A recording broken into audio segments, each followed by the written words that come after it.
그런데 한 대표와 전 대표와 그 좀 척을 많이 졌던 분들은 더 공포심이 좀 크겠죠. 그런 분들이 혼자만의 마음으로 갖고 있겠습니까? 저는 뭐 많은 또 저녁 자리도 있고 이렇게 인간관계를 맺으면서 본인이 그런 두려움을 이제 한 대표가 와서는 안 된다는 논리로 바꿔서 네.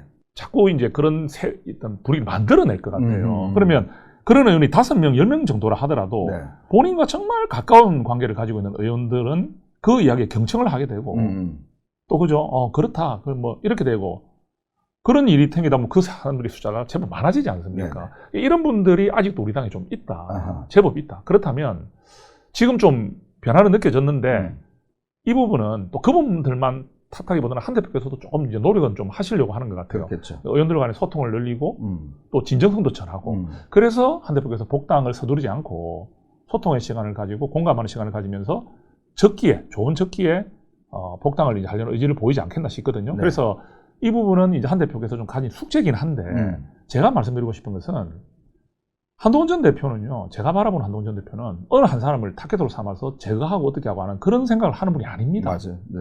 아닙니다. 한 가지만 예를 들어볼게요. 근데 탄핵 과정에서 한 대표에게 좀 실망을 끼친다 했다거나 또 한 대표 지지자들로부터 좀 공격을 받았던 의원들도 다시 친한계라는 쪽으로 복귀를 하는 분이 계셨지 않습니까? 네네. 그런 분들은 한 대표가 어떻게 맞이했죠? 정말 따뜻하게 맞이했거든요.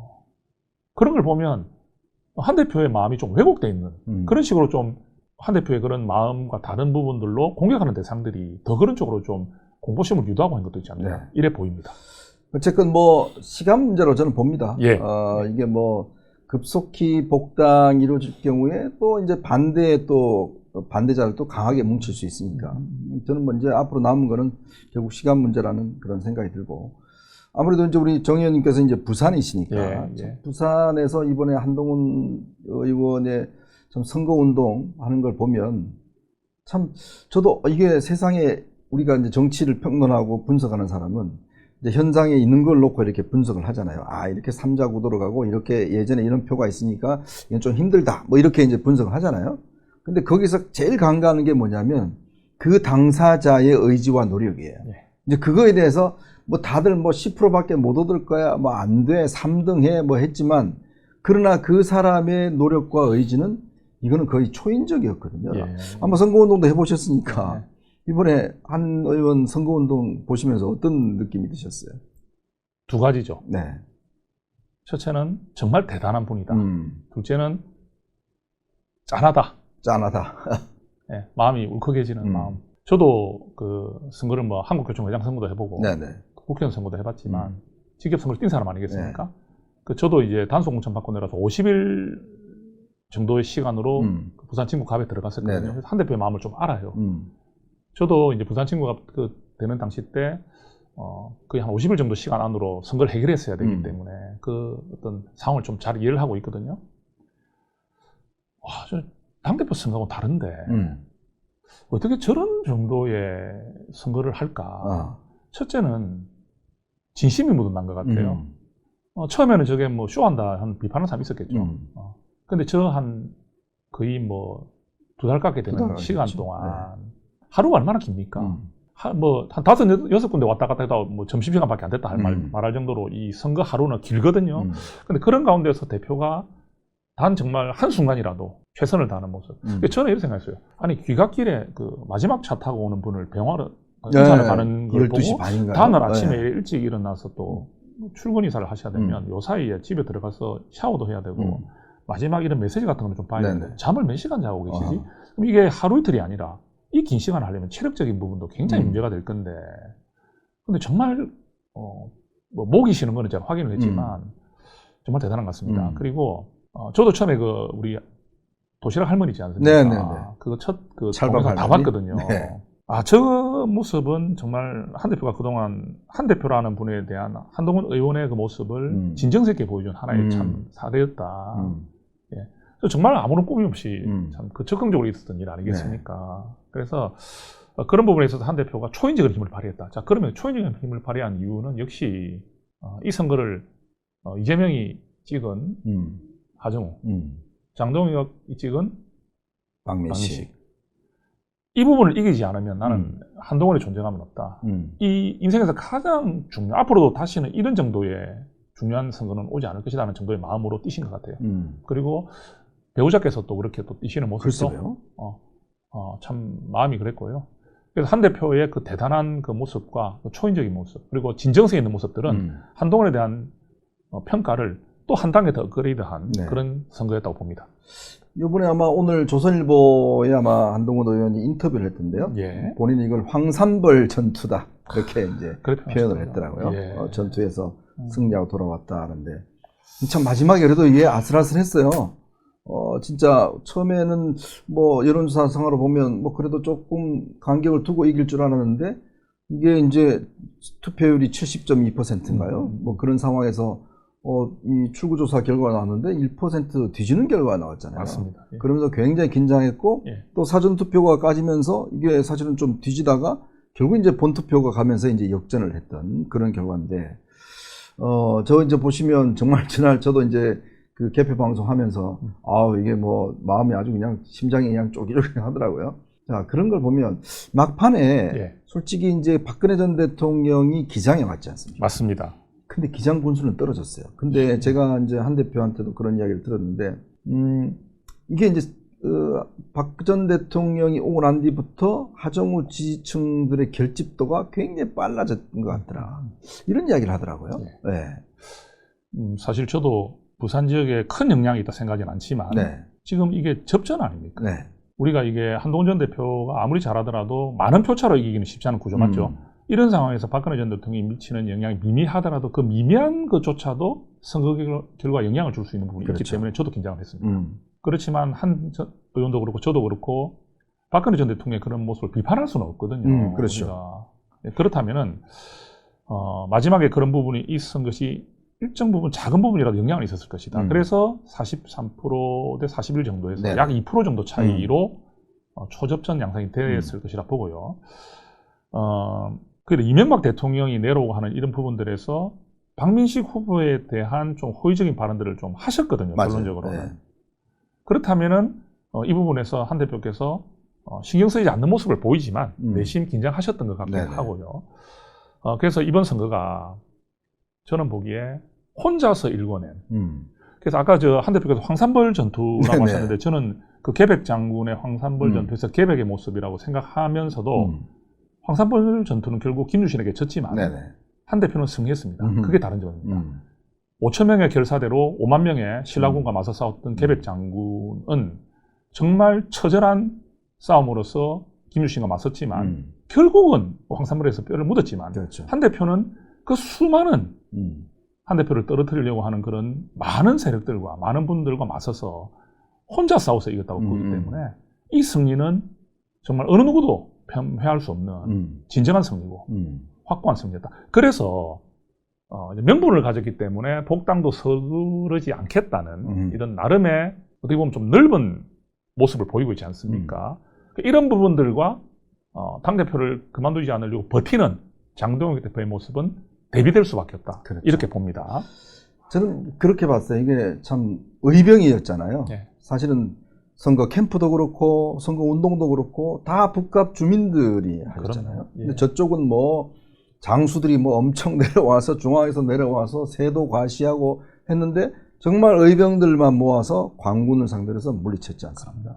그걸 보면서 참 우리가 임진왜란 때 참 의병들이 일어나서 정말 나라를 지켰듯이 저는 그런 모습이 이제 비춰지지 않냐 생각이 드는데 또 역으로요. 박형준 시장은 정말 아슬아슬하게 뭔가 이 패배를 했지 않습니까? 그러니까 그걸 보면 그러면 한동훈 효과를 만약에 박형준 시장이 누렸다면 선거 결과는 좀 달라질 텐데 그렇게 해서 결국 이 주민들이 보면 시장은 전재수를 찍으면서 이 국회의원은 한동훈을 찍는 뭐 이런 지금 현상. 그러니까 박형준 시장의 저는 참 낙선이 보면 가장 이 전략의 실패가 아닌가라는 생각도 드는데요. 지금 이제 부산 선거 결과를 제가 기억하기로는 구청장이 16명입니다. 그중에 국민의힘이 그래도 9명을 가져왔습니다. 그 말은 일단은 숫자가 9대 7이니까 국민의힘이 선전했다 보기는 어렵지만 방어는 했다고 보입니다. 그리고 부산시 의원 숫자도 다수를 점했습니다. 승리했거든요. 시장을 졌어요. 아. 그러면 이게 보통 보면 시장의 후광을 업어서 구청장이나 그렇죠. 시의원들이 역으로 덕을 보지 되는 거죠? 않습니까? 네, 그런 줄투표라니까. 구조가 네. 계속되어 왔는데 굉장히 좀 이거는 이해하기 어려운 이례적인 지금 이 투표 성향이고 결과입니다. 그럼 우리가 어떻게 해석할 수 있나요? 한동훈 전 대표가 북극갑에 내려왔을 때만 하더라도 동남풍이 불었습니다. 그렇죠. 동남풍이 불면서 우리 박형준 시장과 전재수 후보 사이에 지지율이 한 15%까지 막 벌어지기도 하고 이랬던 뭐 전재수 지지율이 까르띠에 그때 뭐 예, 하고 있잖아요. 확 좀 줄어들면서 박 시장께서도 직접 한동훈의 동남풍의 영향을 받아서 도움을 좀 받고 있다는 표현을 했었습니다. 네. 그런데 이제 그때 이후에 당이 박민식 후보를 공천을 하면서 공천을 해서 내려오고 당 지도부가 직접 내려와서 힘을 싣고 중진들까지 와서 힘을 실으면서 그때부터 박형준 시장의 태도가 굉장히 관심을 많이 가지지 않습니까? 그런데 박 시장께서 그 이후로 단일화를 해야 된다는 말씀은 하셨는데 거기서 끝이었어요. 끝이었죠. 그게. 그리고 선거 막판에는 많은 이야기가 양쪽에서 있었던 것 같습니다. 한동훈 전 대표에게 우호적인 표현을 하면 강성 지지층이 떨어져 나가니까 뭐 그런 이야기도 할 수는 있죠, 그죠? 그런데 이제 한쪽에서는 뭐 저를 비롯한 한쪽에서는 물론 그런 것도 있지만 지금은 들어오는 표가 더 많다. 맞아요. 왜? 지금 북한의 여론조사를 보면은 보수 지지층조차도 한동훈으로 많이 쏠려버렸다. 쏠려버리죠. 그럼 이게 영향이 올 수밖에 없기 때문에 결국은 양쪽 다 있다 하더라도 한쪽이 더 많기 때문에 이 접전 상황에서 한 대표에게 좀 우호적인 모습을 보이는 것이 상당히 필요하지 않느냐는 의견도 많이 갔죠. 이 판단은 사실 당사자가 하는 거기 때문에 네. 결과론적으로 박형준 시장께서 이제 이 판단을 하신 거니까. 근데 이 부산시장이 이런 정치 상황에서 이런 선거 상황에서 졌다는 부분은 그렇게 해석하지 않고서는 해석할 수 있는 여지가 별로 없어요. 맞아요. 왜냐하면 전재수 후보도 계속 지금 그 까르띠 시의 부분으로 인해 가지고 네. 시달렸지 않습니까? 그런데 우리가 어떤 이유를 내세기에 또 박형준 시장께서 그렇게 큰 어떤 실착을 했다거나 사법적인 부분에 부딪혀 가지고 도덕적인 치명타를 입고 하는 그런 상황도 아니었거든요. 네. 그러면 이 정도 해석 외에는 특별한 해석의 여지가 없기 때문에 굉장히 좀 안타깝습니다. 그게 사실은 오세훈 시장의 당선과 좀 비교가 되잖아요. 예. 그러니까 오 시장도 어려웠지만 예. 결국 이제 당 지도부와 어떤 면에서 보면 이제 배척하고 본인 스스로 이제 이 선거를 일궈내면서 결국 이제 승리를 한 거 아니겠습니까? 그런 면에서 이제 박 시장 같은 경우도 만약에 예를 들어서 예를 들어 본인이 뭐 전적으로 뭐 한동훈 이걸 뭐 결합하지는 어렵겠지만 예. 그래도 상당히 우호적인 어떤 행동을 취했다 그러면 저는 결과가 상당히 좀 달라질 수도 있었던 건데 참 안타까움이 있어요. 하나지만 첨언을 드리면 우리가 그 한동훈 전 대표 옆에 서서 액션을 취하라는 게 아니었잖아요. 네.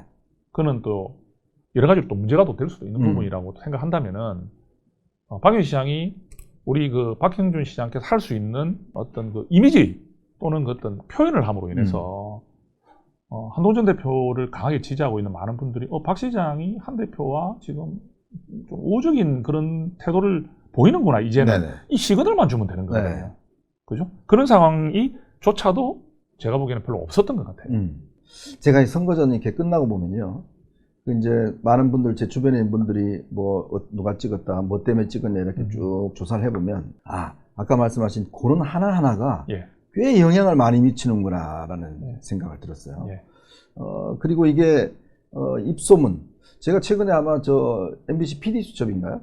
그거를 이렇게 보니까 그 PD수첩에서 그런 실험을 했더만요. 부산 북갑 여론회에서 택시기사분들 5명을 이제 그걸 부탁을 해서 그분들 만나는 사람들이 어떤 성향이냐 다 이게 이제 체크를 해서 나중에 그분들이 그러면 누가 될 것 같냐 하니까 딱 3대2로 이제 한동훈 3, 그 다음에 하정우 2 이렇게 나온다는 거예요. 그러니까 그만큼 그 민심이라는 게 상당히 이제 하나하나에 이제 굉장히 예민하게 돌아가는 시점이었는데 그래서 이게 선거 전략이라는 게 중요한데 저는 솔직히 뭐 박형준 씨는 저 개인적으로 알아서 저런 이야기를 했는데 그 본인은 전혀 판단이 좀 다르게 하고 계셨던 것 같아요.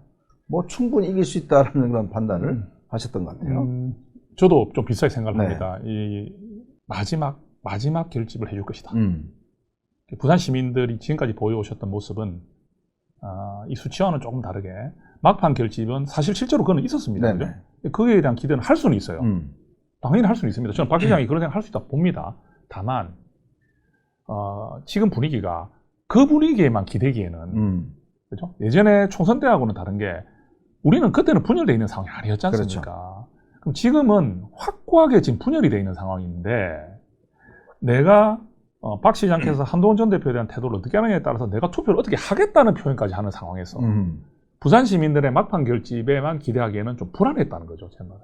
그러면 이 선거를 져서는 안 되는 선거라면 그래서 그런 좀 액션이 더 나왔으면 좋지 않았겠나. 네. 계속 좀 아쉬움이 남습니다.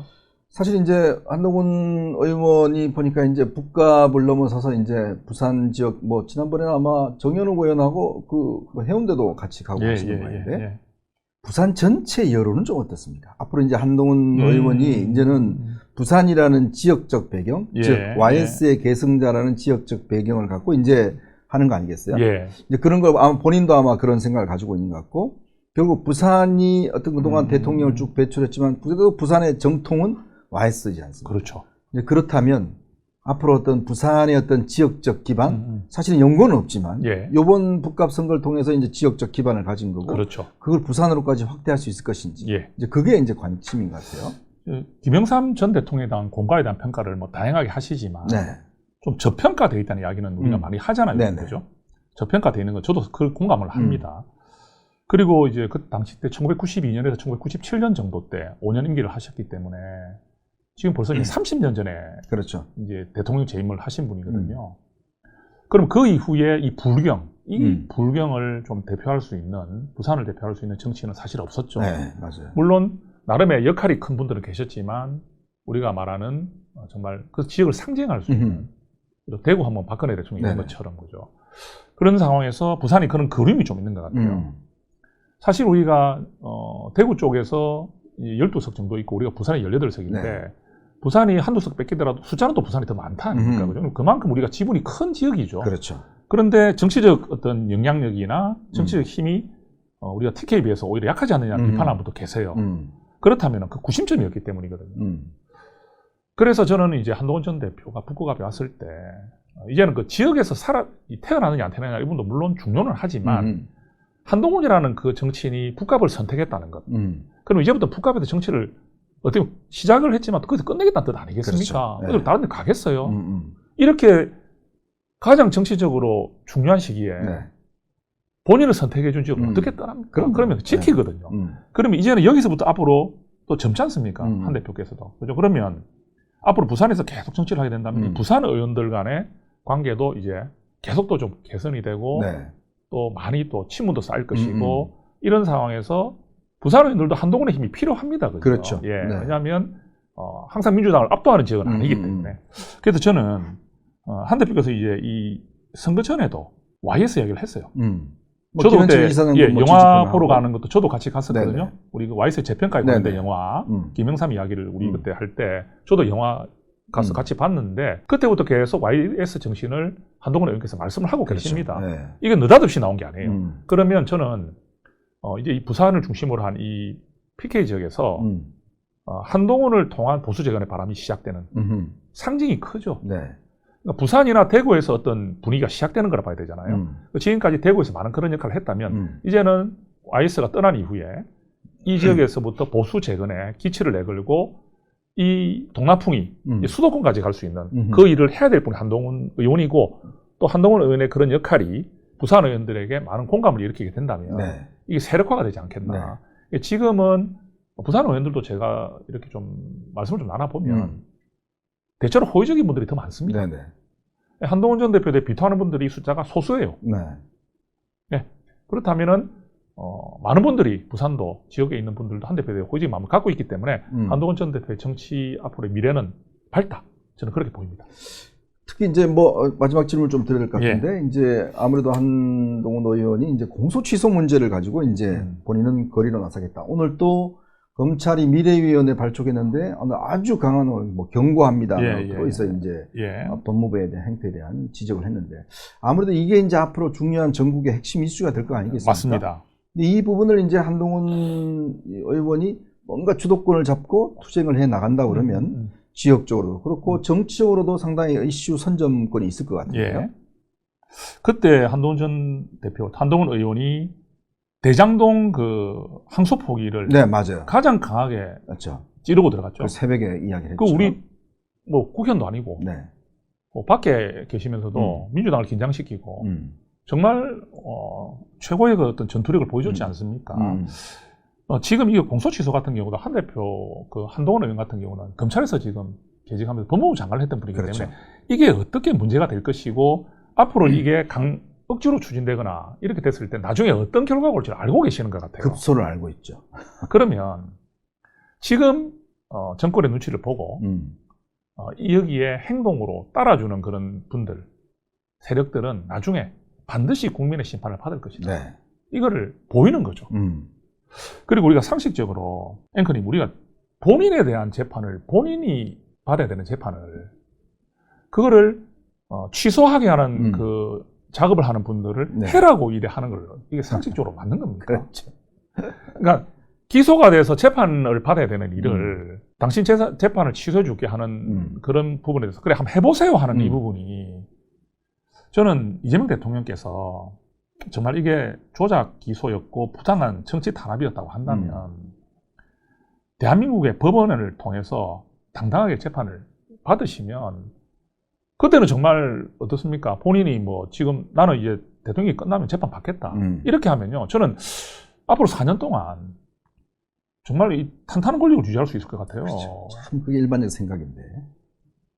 자신이 있다면 그렇게 할 수 있는 거 아닌가요? 그럼 왜 여기에 이렇게 계속 얽매일까요? 자신 없으니까. 예, 저도 그렇게 봅니다. 네. 이게 재판이 한두 개가 아니고 또 너무 혐의가 큰 것들이 많기 때문에 대통령도 아마 미래가 굉장히 불안하겠죠. 네.